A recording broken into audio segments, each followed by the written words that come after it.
ପିଲାମାନଙ୍କୁ ମୋବାଇଲ ଓ ଇଣ୍ଟରନେଟ୍ ଠାରୁ ଦୂରେଇ ରଖନ୍ତୁ।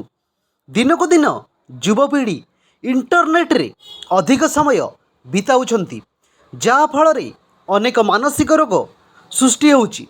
ଅନଲାଇନ୍ ଗେମିଂ ହେଉ ବା ସାମାଜିକ ଗଣମାଧ୍ୟମର ବ୍ୟବହାର ବା ଭିଡ଼ିଓ ଦେଖିବା ପାଇଁ ଇଣ୍ଟରନେଟ୍ର ବହୁଳ ବ୍ୟବହାର ହେଉଛି।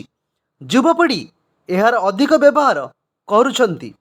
ଏହାର ବହୁଳ ବ୍ୟବହାର ଯୁବପିଢ଼ି ଓ ଶିଶୁମାନଙ୍କ ମାନସିକ ସ୍ତରରେ ପ୍ରଭାବ ପକାଉଥିବା ବିଶେଷଜ୍ଞମାନେ ସତର୍କ କରାଇଛନ୍ତି।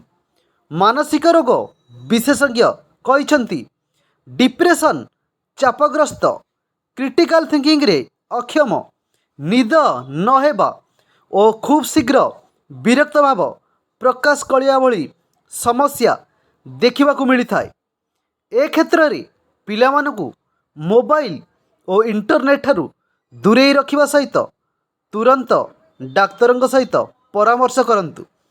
ପିଲାମାନଙ୍କ ମୋବାଇଲ ବ୍ୟବହାର ଉପରେ ତାଙ୍କ ଗାର୍ଡ଼ିଆନମାନେ ଯତ୍ନବାନ ହେବା ଆବଶ୍ୟକ।